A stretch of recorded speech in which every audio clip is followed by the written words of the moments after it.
Hello and welcome to episode 188 of the 77 Club. Harry, start with the socials.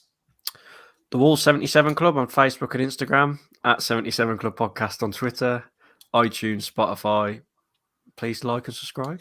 How many 5-star reviews have we got? Guess what we got? A funny number, actually. 69. So 69, someone make it 70, please, and we'll owe you one. Jack Williams is here. Hi, everybody. How are we doing? I'm Dan Bayliss. Yeah, hello, everyone. Firstly, congratulations to Wolves women securing the title at the weekend. Harry, the men, Friday night football, chance to get ahead of those other teams in the race for the top six, and Luke Cundle starts. Yeah, I think we bashed on last week saying we wanted the same team to start, and then we get injuries to Dendoncker and Pedence, and as soon as you see the starting lineup, I think the panic stations, the worry starts. And although Cundle had a great game against Spurs when we played free in midfield, he played it safe. I think on the day, it's got to be said, I think he struggled a bit and the occasion got to him, but he's not the only one who was bad. Hwang and Trincao were awful too. So yeah, as soon as you saw the starting lineup, our small squad's finally catching up with us, and the game went as a lot of people expected, unfortunately. Missed opportunity, wasn't it, Jack? And we were knocking Chris Wood all the way through the January transfer window, saying, God, 25 million for him, but he does always seem to score against Wolves. Yeah, but he scored against us before, the 25 million price tag, and he hasn't really scored that many since he's moved to Newcastle, has he? So it's a bit and again, it was a penalty, so, it's not a real goal, is it? But yeah, the annoying thing is, I think a lot of the Wolves fans, particularly after playing on Friday night, just would have thought, oh, that's us done now. Like, that was a real opportunity where we needed to actually take the 3 points to stay on the pace. And the thing that makes it even more gutting then is sitting back and watching the results throw in at the weekend, because obviously West Ham losing, Arsenal losing, teams dropping points directly above us. It's just such a missed opportunity. But I agree with what Harry said, really. I think it's a case of the injuries now are hitting us. When you've only really got 3 first-team central midfielders, which we know has been a problem. We knew it was a problem in January. And then you've got 2 of them injured. Obviously, Neves I think is more long-term. Was Dendoncker COVID, do we think? Yeah, probably? An illness of some kind, yeah. So, and then straight away, you're left with one midfielder who's 35 years old. You can't really slag Cundle off too much or anything, because he's gone in. He's had to play in a 2 rather than a 3 like last time. And it's just left us a little bit on the back foot straight away. There's a few raised eyebrows when that team came out. And I think the performance showed the nervousness, really. Particularly in the first half, like, we couldn't even pass the ball. It was actually quite embarrassing, wasn't it? I think we couldn't get out at all. We couldn't string a pass together. Every time we looked for an outball to one of the wingers, and they just got caught in possession straight away. And it was baffling, really. And I know, like, Dendonker's had a lot of stick, but at least Dendoncker, he can't pass forwards, but he can pass backwards and sideways. And we could have done with that, really, on Friday night. It would have been really helpful rather than just losing possession straight away. So it's just disappointing. But then you watch the results that come in over the weekend, it's still just enough to give you hope. Whereas I'm kind of just wishing it kind of be over now. We'd just be happy they played so we could enjoy the rest of the games. But there's always that little thing that just keeps you hanging on. And we're thinking, oh, hang on, we beat the 3 teams that we could beat and then get a win against one of the top 3. We still might get European football, and we still might. But I think it might come down at the end of it to who's on the worst run of form, or if West Ham are more focused on Europa League final or something towards the end of the season, which is feasibly possible. But it's a drab performance. It's just annoying, really, because Newcastle weren't even that good, were they? Let's be honest. I think we just sort of gave them the win. You can talk about the penalty in a bit, but yeah. Well, 6 games left in the top 3 to play, but yeah, good. I like your positivity, Jack. Bayliss, you said last week on the podcast, is this a flash in the pan for Trincao? Have you answered your own question? Or was he answered it for you? I think he answered it for me, didn't he? I mean, Jesus, what were him and Hwang doing? It was we are just liable for these catastrophic performances where we do not turn up, and that was. It was absolutely one of them. It's obvious to everyone listening, isn't it? We're an embarrassment. Like, I don't know how to put any context to it. Like, you're fighting for top 6 and then you just don't turn up. Yeah, fair enough, there's injuries, but you still at least have a show, don't you? Have a go at them. We had 1 shot, I think, Fabio? We had 5, but 1 first on off. target. Johnny, 2 on target, but Johnny skied that 1 first off, and that was it, wasn't it? First off. He was just dire. Like, they weren't very good. They tried to hit us on the break with St. Maximum, which is what you thought they were going to do, and we defended it reasonably well, then give away a daft penalty. But they were, as Jack said, they were no great shakes. And then to just not turn up. We'd have been in, what, 5th now? Absolute prime position? With the hard games to come, fair enough. But give yourself a chance, lads. It's embarrassing, that. It's not even like it's around the corner, 600-mile round trip. And you don't even bother to turn up. Fucking... Harry, 2 VAR penalty decisions. One was not given, the other was. 2 in 2 games given away by Jose Sarr. First question, is it harsh? Second question, depends on your first answer. Is Sarr becoming a liability? No, he's not. He's one of our best players. But first of all, I'm going to go to the first half incident where Wood scored and it was offside. For me, looking at it, I thought it was on. But then obviously they got the lines out. So we had one, didn't we? We were due one of them, really tight offsides. But for me, just looking at it, it's on. Like, it's one of them where they should get rid of that stupid rule. Anyway, I was speaking to my dad, actually, and he said if that goal would have stood, if they'd have gone 1-0 up that early, it might have given us the kick up the arse we needed. Because after the penalty, we kind of went on to them then. But the penalty, obviously, Chris Wood makes an absolute meal of it. Goes down like Tom Daly dives into a swimming pool. But it's a penalty. You know what I mean? He knows what he's doing. Sarr comes flying out. He makes a meal of it, but it is a penalty. And Sarr, yes, he's given away a lot of penalties, but I'm not going in on the bloke. He's been one of our best players this season. He's definitely saved us more points than he's cost us. I can tell you that for free. An analogy from Harry that makes sense. It must be a blue moon. It's usually like Celine Dion's briefcase or something like that, but we've avoided that, it seems. Jack, yeah, small squad. I guess it does come back to that. You want to show some fight. I mean, Wolves still had quite a lot of the ball, 60% or 59% or something possession in total, but it does come down to what you do with it. I guess for Fabio, was that his chance to show what he could do, and he hasn't really been consistent enough? I don't think you can blame Fabio, because particularly in the first half, I think that's up there with the worst first half performances of the season, even though that's not when we actually conceded. In the end, we actually probably got what we deserved just based on that first half. But with Fabio, I don't think it's his fault, because just look at the service. It was breaking down, going from defence into midfield and out to the wingers. And it was just getting caught in possession or just a loose pass all the time. And it was coming straight back at us. And I don't really think that's Fabio's fault, to be honest with you. I mean, he wasn't particularly good. But if you're looking at where the problems were, for me, it was in midfield and on the wings, really, if I'm being honest. So I don't think you can write off Fabio, and you can't be too harsh on Kundal, because he didn't ask to be put in that situation. He was put into the situation by having such a small squad and having the board not really backing Bruno since from the start, really. But you can also criticise Bruno as well, because I think he should have made changes sooner. Obviously, the crowd were crying out for Neto, and he would have made a difference. But if he can only play 20 minutes, he can only play 20 minutes. But you could have done other stuff. I think like Chiquinho would have made a difference, to be honest. Yeah. A little bit more fight there straight away. But he only seems to be getting a few minutes towards the end of games. But yeah, it's just a disappointed, drab performance, wasn't it? Really. But there's fingers to be pointed all over the place, and I'd point more to the wings and to the midfield rather than to Fabio or Jose Sarr. But it is a bit annoying that Jose Sarr, it's twice in two games, he's given the keeper a decision, really. And I agree with Harry. I think it was a penalty, but when I watched it real time, I was like, it's a penalty, definitely a penalty. Watching it back, you can see he's looked for it and he's got it. But those get given as soon as there's contact, as we know. That's it these days. So maybe you shouldn't have given him the decision to make this time, Sarr. But it's one of these things, really. Like you say, he's won us more points in his costs. But if you're going to look at something to try and get out of his game, maybe not diving in quite so hard, but giving away a penalty a game is something to avoid. Yeah. I think what frustrated me overall the most is, again, going back to last week, 3-4-3. Although we had injuries to 2 key players in Dendoncker and Podence, why we were so defensive, I'll never know.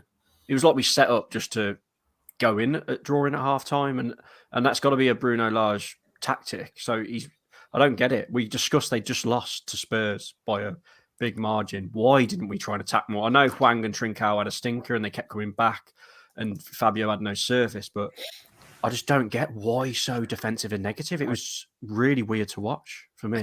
I think they were nervous as well. They were nervous about losing the players, and they were nervous about the occasion and the fact that as soon as let's be honest, it's like the key position, isn't it? It's the Neves position, the central midfield. As soon as suddenly you've got to start a 19-year-old, we finished the game with 3 teenagers on the pitch. Yeah, if that doesn't say we don't have like no squad depth, then what does really? So I think it does. Yeah, that nervousness that we had as soon as we saw the team sheet, we probably went into the players because Podence has been great. You look at the amount of how we picked up since Podence has come back in the team. It's made a massive difference. And Hwang, I just don't think he's really been that great since about the first 3 games that he played for us. Trincao's good when he has time on the ball, but not when someone closes him down quickly. But Podence is the one who can get you out of a tricky situation because he's just so tricky, isn't he? And that would make the difference. And obviously Neto is Neto. But yeah, I was going to say that's probably one thing that popped up quite a lot. I think in the aftermath was that Neto should have come on earlier. Yeah. He should have started. In hindsight, I know it's easy to say now, but Neto should have started instead of Hwang, really, and I think he probably will going forward because ever since it's been announced that we've signed him, he's been so bad. I don't know what's going on with him. Like he just give the ball away so much. As you say, he never even looked to turn. Apart from the second half, he had that one run, didn't he, where he cut in. And I can't remember how it ended. I think he just shot and he got blocked. But first half, especially, didn't even turn to try and run in behind or anything. Tried to come back safe, and even when he did that, he'd just give it away. So, and when Neto and Chem Campbell, and what a weird sub, by the way, like you say, you'd think it'd be Chiquinho. But I thought they made it a bit more positive for the last 10, 20 minutes or whatever it was. Bayliss, it does call into question, when we're talking about transfer windows not being very good because we haven't brought in enough players, but it does seem that the players that we talk about on a regular basis that aren't doing the business are players that have been signed on loan or permanently in Hwang's case that Bruno has overseen. I think it's problems. And I think Hwang has played well in periods and probably has got a spot there occasionally to sort of run about and do what Traore tried to do and break lines and mess it up a bit, be a bit more physical. But they just don't. They aren't playing as a team. Fair enough, the injuries get in the way, and we're changing the 11 every week because of one reason or another. But at the same time, we're just lacking in real key areas, a bit of depth and quality. We've got the quality. That's the problem. We know Neves and Moutinho is the quality, and Dendoncker can play that role when he needs to. But I think the issue is like Saiss has been terrible since he's come back from AFCON. I think there's no questioning that. Dendoncker's hit and miss. Trincao's had one decent game, and other than that, no point in being about. It's just seen in it's just like the Wolves have said in the comments, Neto was only capable of 20 minutes, apparently, Bruno said in the presser. So I did say that. I did, yeah. Oh, sorry, I didn't. I went listening at that point. So, yeah, I didn't know that. So there we go. Yeah, because he said the injury thing, you can only do 20 minutes at the moment. So, yeah. Otherwise, you he need would start in, wouldn't he? You need 3 quality players minimum in each of the positions. And 3? Then the backups. Yeah. So, no, not each position. So, like, you need 3 quality wingers minimum. We need 3 quality centre-backs minimum. 3 quality wing-backs minimum. 3 quality centre midfielders. Absolute minimum. That gives us a chance. You're going to pick up injuries. You're going to get knocks. You're going to get suspensions. You can find your best team. We've got 1, maybe 2 in each position. And then they have a bad couple of games and then they get chopped out or there's an injury or a knock. And it makes it really difficult for the players then as well, I think. It was a mess. It was a real mess of a game. Wolves were not at the races at all. And they've got to have a look at themselves a little bit because you aren't going to have a fully fit squad all the time.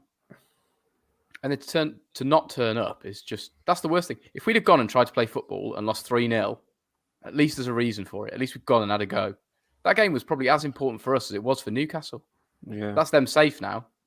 That was us pretty much not nailing on, but very close to a European spot, especially with all the other results around us that came afterwards.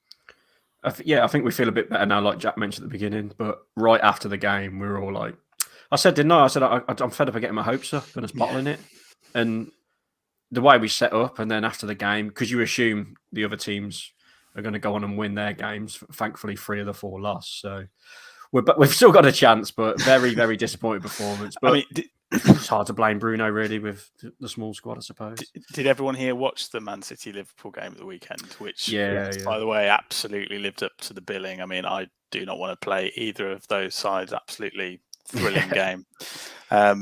and obviously Chelsea on top of that, and they're in action tonight or last night, whenever you're listening. That's the fun thing, though. We've got the potential to go and ruin the Championship for someone, and at the moment, I don't think we can. We're just Wolves will have a say in it. It's just probably who beats us by more than 2-0. Yeah. That seems to be the case.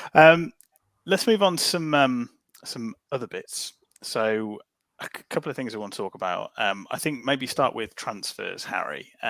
Potential outgoing of Ruben Neves. Another club added to the list. Arsenal, Manchester United and Barcelona now interested in his signature. You reckoned last week he was probably going to go.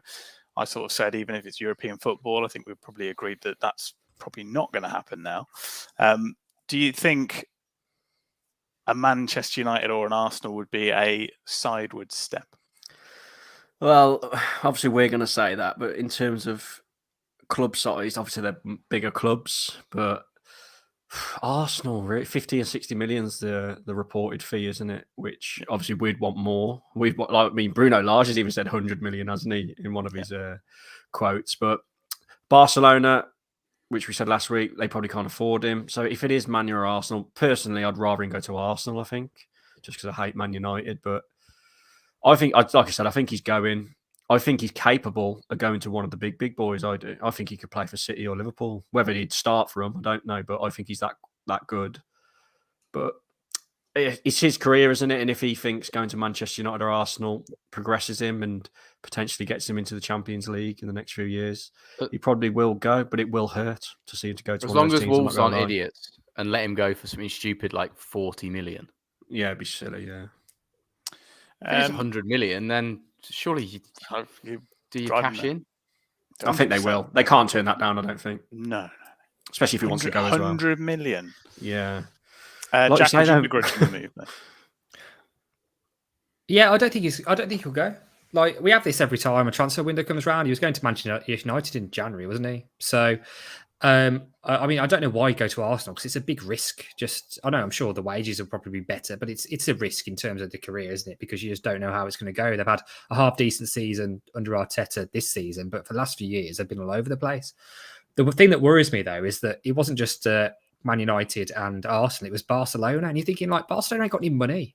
So where's this coming from? And the thing that annoys me is if we end up doing a deal like that to keep a good relationship with Barcelona, whereby he goes for nothing, just so we can then take a few more players on loan. That's probably the shit players. Yeah. If he goes, we have to cash in, don't we? If we cash in, then it's fair enough. I mean, when we look back at the Jota transfer, obviously he's gone on to do a lot better than he was probably doing for Wolves at Liverpool. But at the time, we thought it was a good deal. Yeah, I think everybody. But if Neves goes for 40 million. I don't think anyone think it's a good deal. It's got to be more in the 60 region, hasn't it? Because how can you replace him? Look what we were like playing on Friday night without him. So that's a good point about Jota, isn't it? Because towards the end of that period, he wasn't even starting for us, was he? When he went to Liverpool, but with Neves, he's our main man. Just on the Jota thing as well. Sorry. One of our most viewed clips on this channel is us discussing Jota when he left, and we look so stupid now when you look at it. We're all like, yeah, great money, he ain't playing anyway, so inconsistent. And then all the comments on it as Liverpool fans going, not consistent, is he? Like this week. In all fairness, a lot of them slag him off. A lot of the Liverpool fans slag him off. Like the goals, Masco, isn't that great, but I'd take the goals. I'd take shit and 20 goals. Yeah, but it's different, isn't it? When you're playing Nuno ball, it's very hard to get 21 goals. It's not going to happen, is it? But if you go and you're playing up front for City or Liverpool, you probably got more chance of scoring. So yeah, I mean, if your team's scoring 130 goals a season or whatever Liverpool projected to do, then yeah, it is chance. More chances, and yeah.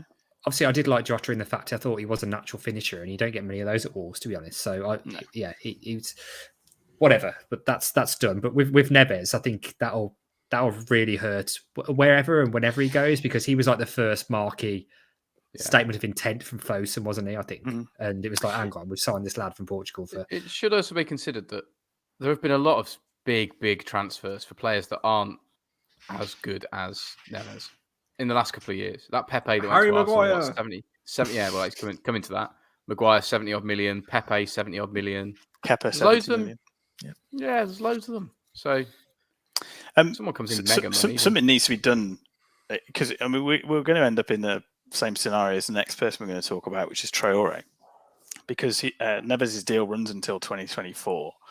So what should we do? Should we send him on loan to Barcelona for a year and then he comes back and has a year left in his contract and he's worth nothing again? Hopefully some lessons will be learnt there. But go on, Harry. The difference is, I think Traore clearly wanted to leave, didn't he? Whereas Neves, especially that interview he did a month or so ago, he does actually love it here, doesn't he? He's been here. He's brought up a family here, for God's sake. Yeah. And the way he spoke, obviously, he did leave it open as if we all know he's going to move on.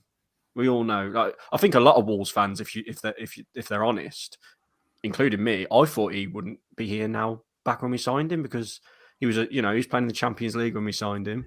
We thought we'd get a few years out of him and then he'd be gone. So the fact we've kept him as long as this has been brilliant. But he does love the club, and like I said last week, hopefully the injury makes people forget about him. Mid-20s, isn't he? Yeah. 24, 25, yeah. He's got so much football stuff to play. He's got his prime years ahead of him, and he's this good now. Playing in a team that hardly scores. What's he going to be like with, like we said about Jota, if he goes to a team that fly forward and his creativity, scary. Adama Traore has played, how much is it? Let's check, 274 minutes of football across 7 appearances, 4 of those coming from the bench. He's not playing very much for Barcelona, Jack. Does that worry you? Because I suppose we need him to be playing and contributing in a way that he hasn't done here for the last 12 months. For Barcelona to sign off that £30 million deal. We were talking about him potentially getting in the Spain squad. He's paid 2 substitute appearances in 57 minutes. He's not getting any football in the World Cup year, and this could be a really poor piece of business from a Wolves point of view, especially when you look at the injuries in the small squad that we have. I mean, it depends which way you look at it, really, because if Barcelona don't or can't sign him because of the money, I'd quite happily have him back next season to start again, 100%. Like, we just watched Hwang and Trincao on the wing against Newcastle. Like, if you wanted an example of a game where Traore would have been useful, he's your outball straight away, isn't he? So all you got to do is hit it up, and he's got a chance. So I don't know what will happen. I think he will go because he wants to go, but the really annoying thing will be if he doesn't go to Barcelona and comes back to the Premier League for another team and ends up going to Spurs or something, because these are the sort of things that we should be stopping happening. We should just do what we can to keep him, because if you told me, if you gave me the chance of saying next season we'll start with our wingers as being Neto and Traore, I'd bite your hand off, because it's definitely better than what we've got now, or what we're playing at the moment, because it is, and we've seen it before. But if he doesn't want to be here, then what we're going to do? The problem is that clock is ticking on the contract, and we're going to get less and less the more this drags on. So if he won't sign a new deal, he's got to go in the summer, and I think he will. But the news coming out is the latest. I know Bailey says fish paper talk, but apparently Trincao is not happy at Wolves. That's the talk of the town. So if they want to do the swap for Trincao for Traore, which I've been dead against for weeks, to be honest, that's the only way Traore is probably going to go to Barcelona, isn't it? With that swap deal. And I think that's a bad deal for us. But at the same time, like you say, do we just run his contract down if he comes back and then he goes for free? So, I mean, there could, Dan, be an element of grass is always greener. He's gone to his boyhood club, is expected to rip it up, 2 assists in his first couple of games. Now he's not playing, and he's not. If they don't follow through with the agreement that they've clearly had, whether it was just a gentleman's agreement or Barcelona were just saying the right words at the right time, we don't know. But he might come back to Wolves and go, actually, I prefer what was happening previously. Yeah, it might be wishful thinking there, to be honest. It could well be, and I don't know how the fans would take to him coming back. Probably with open arms. So I hope open arms, man. Yeah, definitely love it. Yeah, brilliant. He's run out of options. He's running out of options. That's the thing. I just really hope he doesn't do a Ozil style, has to come back because no one will have him, runs out his contract, and then buggers off somewhere. Barca do want him, though, don't they? Just can't afford him. Oh, well. They're not playing him, though. I'd like a Ferrari, but I can't afford one. No. I'd like a Ferrari. You think 7 appearances since the 1st of February? He got off to a flyer, didn't he, at first? He did, yeah, but do you know how many goals he scored? I don't know how many assists did he get, though? Win it more than he's got for us. I guess how many assists he's got? 5? 2. 2 is correct. How many goals? God. I overhype him. None, correct. Yeah, but did he get Sounds familiar, at least did he get the new camp fans on the edge of their seat? That's what I Does miss. he- I does he miss him give coming on and me good going, hugs? like the Roy Hodgson gif. Oh, shit. Someone's been knocked out in the South Bank. The clocks fell off again. Jesus Christ. So true. Oh, well, yeah, I guess it's a case of watch this space. Another thing I wanted to talk about was there were plans to trial shortening football matches to 60 minutes. May I? Now, that you may go on, yeah, go for it. If you want to watch a 60-minute game of sport with TV interruptions and all that, fuck off and watch NFL and let us enjoy football. Thank you. But I don't know why it's 60 minutes, because isn't the ball in play for how long is the ball in play for normally in a football match? Isn't it? Yeah. About Way 60 less than minutes. that. Well, they do what they do in less rugby, than where 60 they pause the clock every They time. stop it the goes. clock. I mean, that's what it is, isn't it? That, And whole then thing is we'll stop be the there clock. all day, and then you'll have the 30-second minute Pepsi break. The Burnley games are going forever because they're just whacking out for throws every 2 minutes. I don't think. Yeah, but they might stop things like that. It'll stop time wasting straight away. Yeah, It's Brentford relegated. That's one thing straight away. But at the same time, we've been guilty of it a few times this season, haven't we? Let's be I honest. think everybody does it. The problem that I have with it is obviously it breaks an age-old tradition. And if anything, Like the they way are. you should handle this people time waste is the officials should just add more time on at the end rather than doing this clock stop thing. But also, you'd never know when the game's going to finish because it It's could all go on ridiculous. for ages. Why? You But could you know it at a rugby game. You see a clock. Do you? No, but as in, like, if you're thinking, right, I need to get a train booked for 10 past 5 here, but if the team's time wasting, then it could be 20 to 6. Yeah, but So- this probably caused by you don't VAR wanna- more you than don't the wanna do time this. wasting. You don't want to do this because it's going to mess up your train booking. Yeah, potentially it could, yeah. It means people won't get back on time. You can't plan stuff. And like people with kids and stuff, they're like, oh, yeah, what time are you going to pick the kids up? Well, it could be 5 o'clock, could be 7:30, who knows? Like, it's like living with Harry when he's going on the piss. But that doesn't happen in rugby. Rugby, they're not. Because not It's still a lot nobody's longer. there, Sam, There's just, nobody cares. there's loads of rugby fans going, well, where's the train? And it's half. They're all past drinking. midnight. They're all drinking in the stands. I don't know They're all what's going drinking on. in the stands, having a Exactly, great yeah. Ordering their No. pins and like It's the nanny's looking after the kids, so it doesn't matter. Like, It's got to be sorted out because the game's too long already now. We're getting into 100-minute plus games of football. That's rare. The Leeds game Right. was it? Was it 8 minutes? I know we'll each get half? this, but back in the day, ask any of our dads. By 5 o'clock, they were back in the car and Sports Report came on. And it was like clockwork. Right. Back in my day. That's Sam. Just this comment here. I've just put up from Robert. I saw this today. What do you think, lads, of the latest rumor that Benfica want Large? I haven't seen that actually. I think their president. I'm butchering the quote, but apparently their president would be delighted if. Can you do it in an accent? We will approach Bruno Lage. Yeah. Was it Peter? wasn't it? Yeah. So, but I think obviously, like, I'm just going to use it again, Bayliss. Paper talk, fish paper wrapping. But I think he'll stay, won't he? He's had a. I think he's done better. I know we're all moaning about us bottling it again and not getting. I'll tell you what, if I was he's him, done better than we thought. Come on, lads. I didn't think we'd be 8th at this point. Agree. if I was him and I didn't get a bit of a war chest in the summer, I would consider it. but I'm not going to lie. He's not going to get war chest at Benfica, is he? Didn't they sack him? Yeah. After about 5 bad results. And Yeah. this is just nonsense in it. So I don't think it's even a rumour, really. They might want him back. Maybe but they're yeah. impressed with him though, because how well he's done with us. Because I mean, if we listen back to our predictions at the beginning of the season, we were all saying like between 12th and 15th, and we're 8th. So he's done a lot better. And if you listen to Talk Sport, a lot of people when they talk about Wolves are like, "Wow, that Lager has done well at Wolves, hasn't he?" Things like that. He's gone under the radar a bit for how well he's actually done, I think, with the small squad as well. It's been superb, and it's just a shame that they haven't backed him because we actually really probably would be top 6 now, I think. But Agree. Yeah, Right. I think definitely the case. Just one more thing.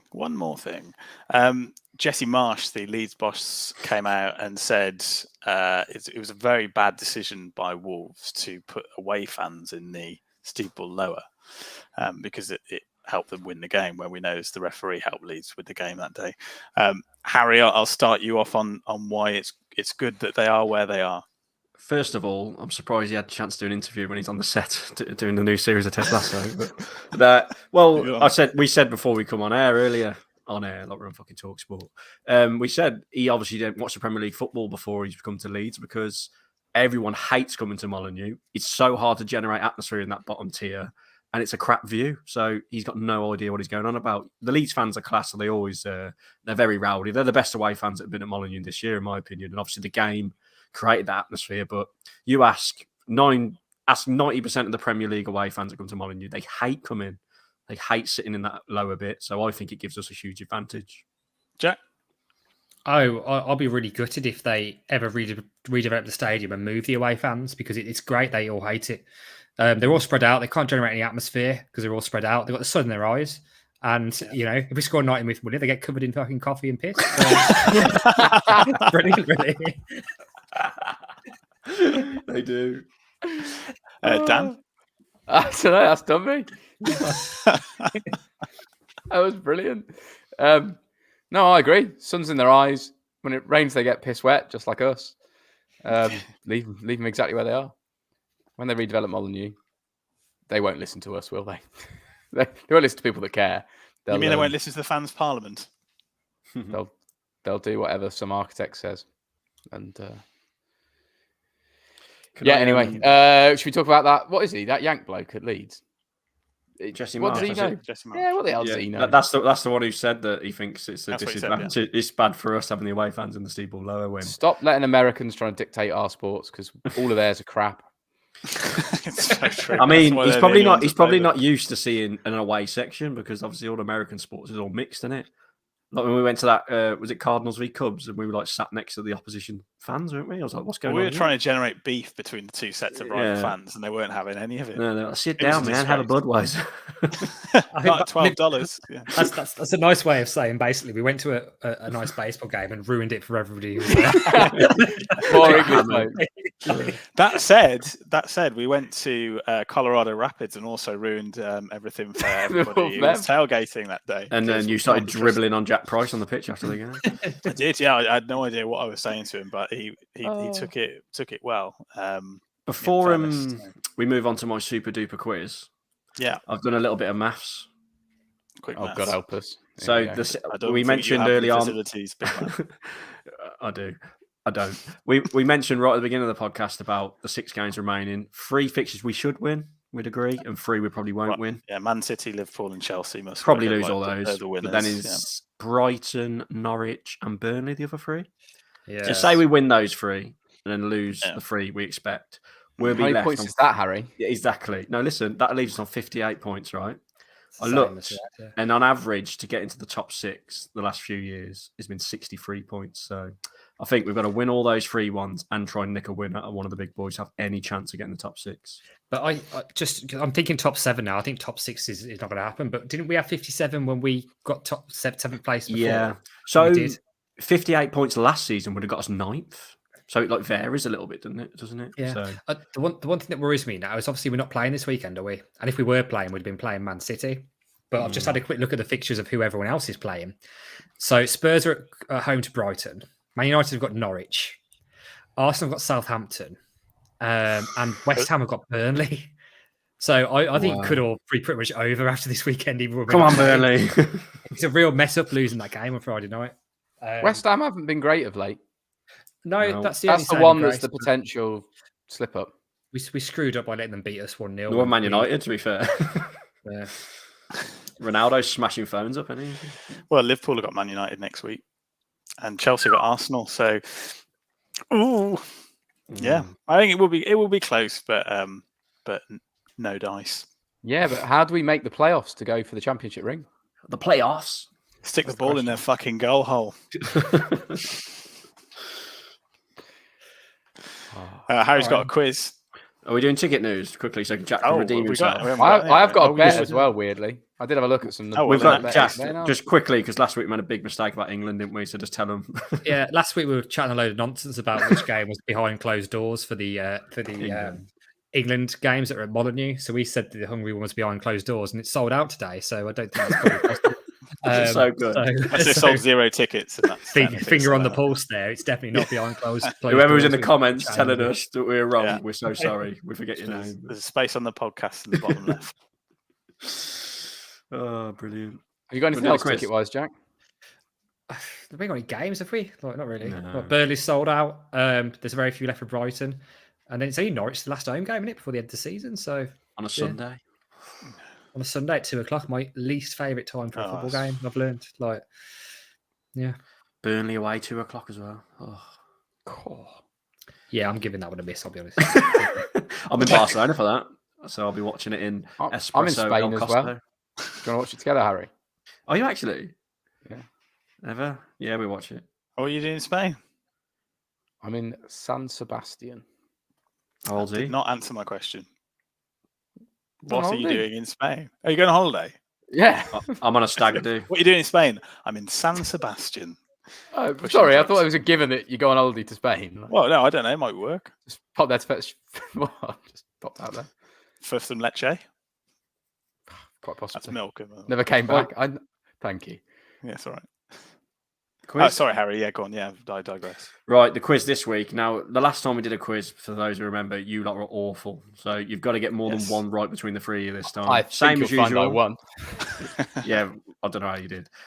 3 questions each, and there is a tiebreaker if needed, but I hope it's not because it's a shit one.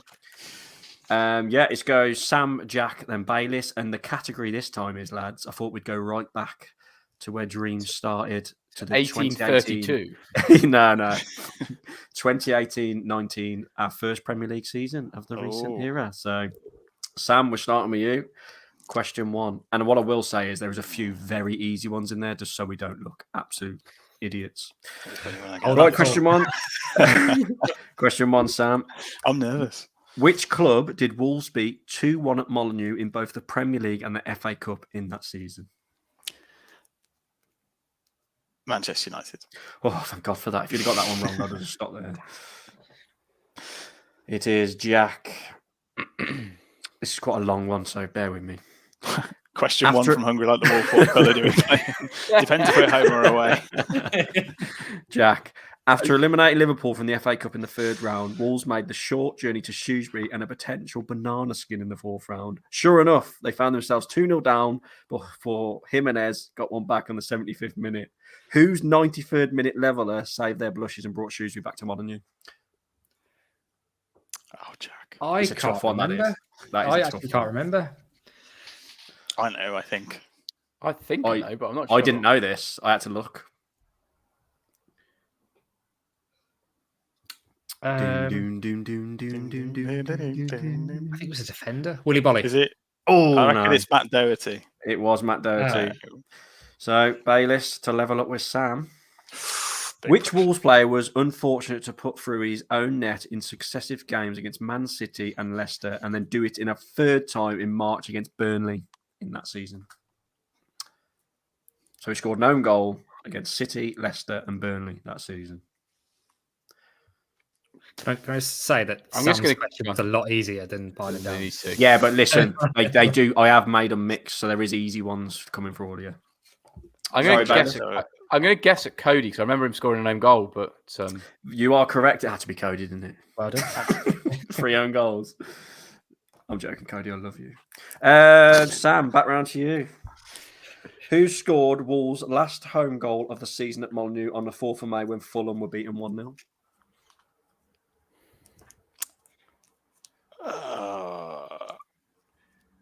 I knew this one. Fulham. I don't remember that game at all. Sin Cara was there. I don't know if that jogs your memory. The Mexican wrestler. I'll go Jimenez. No, it Caballero. was. Anyone else want to guess? I don't know. Dendoncker. Wow. Jesus Christ! Frame that one. 1-0. bad with Fulham. Oh no. Right, back round to Jack. Yeah. On the 1st of September, Wolves recorded their first away win of the season against West Ham United at a ground which should have been called the Bobby Moore Stadium. Who got the only goal of the game? Traore. There we go. Told you there was an 1-0, easy one for everyone, last didn't I? second of the game. Yeah, so 1-1-1. Bayliss to take the lead, Bayliss, by the way. Wolves eventually went out of the League Cup on penalties to Leicester City, but who did they beat 2-0 away from home in the previous round? God, that's a stinker. It's a toughie. I couldn't remember, but That's up there with my second question. That is. So I told you it was mixed, didn't I? Something wants me to say someone like Oldham Athletic. No, it was Sheffield Wednesday. Bonatini scored that day, so you know it was a vote. Well, you're all drawing going into the last round, so I hope someone wins. Back round to Sam. Yeah. In Wolves' first away game back in the Premier League on the 18th of August against Leicester City at the King Power Stadium, which member of the home side was sent off?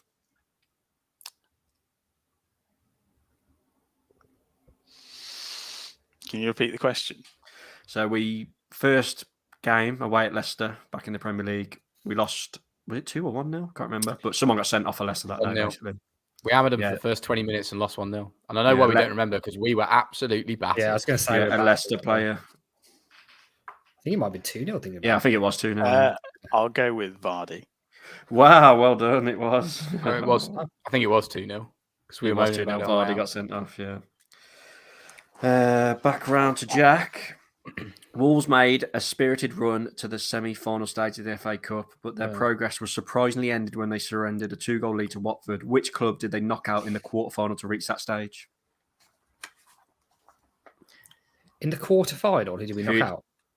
Yeah. Man United. Hold on. Let me go back to. Let me reread it. Yeah, it's fine. Who they knock out in? That's definitely Yeah, that's right. Yeah, that's right. So I'm going to have to check with the adjudicators of this book because they have said you're definitely right, but I'm just going to let me just look at the answers again. The answer is Old Kent Road. So, hold on. Wolves made a spirited run to the semi-final of the FA Cup, but their progress. Wow! So the book is wrong. Well, so the book, which was, I think it was the 5th. The book says Bristol City, but that was before Man United. That was before that, yeah. Wow! So I think we're going to get a point. So I can't believe this reliable quiz book. Harry, call it out on the quiz. Call it out on the podcast. Wolves, let's ring them now. This book is called "Call Yourself a Wolves Fan: The Ultimate Wolverhampton Wonders Quiz Book" by Mark Matthews. Mark Matthews, be ashamed of yourself. So I'm giving Jack the point, but he's the guy that told me that Hungry Game was behind closed doors. Wow! Why didn't they say the 5th? I think it was the 5th round, wasn't it? Yeah. Wow! I should have spotted that myself, but I didn't. Anyway, Bayliss to equal this is, so you'll all be drawing. For fuck's sake! God almighty. Wolves met Leicester City 3 times over the course of the season. The most exciting contest being the one at Molineux on the 19th of January. The score had happened between them on the same ground a few years before. What was it? 4-3. Jota scored in the last minute. We all went absolutely apeshit. Told you all I need you on. And the problem now is we are going to a tie break. And the way we're going to do it is I'm going to ask the question. Yeah. And you've got to shout your name out. Whoever shouts it out first, obviously you've got to know it, then answers it and wins. Your name. Let's shout your name. So, Harry, like Bayliss, Jack, Sam. Yeah, your own name. Right. Okay. I'll say my name. In this season, right, 2018-2019, which player won Fans Player of the Season? Bayliss. Mark Matthews. Never. Shit. Bayliss was first, but you are wrong, so Bayliss is out. Did Sham shout? I'll give it Jack. I'll give it Jack. You didn't say your name, Sam. Jack? It's Jimenez, Raul Jimenez. Wrong. For the win, Sam. If not, you're all drawing. Sam, Matt Doherty. Oh, you're all shite. Really? So, who is it? Jimenez won Players Player. Fans Player was João Matinho. Wow. Okay. So no winner this week. You're all draw. But at least you actually got a few questions right each. But we're just as bad as the book. Yeah, and Martin Matthews, you will be getting an abusive letter in the post. You won't. Yeah.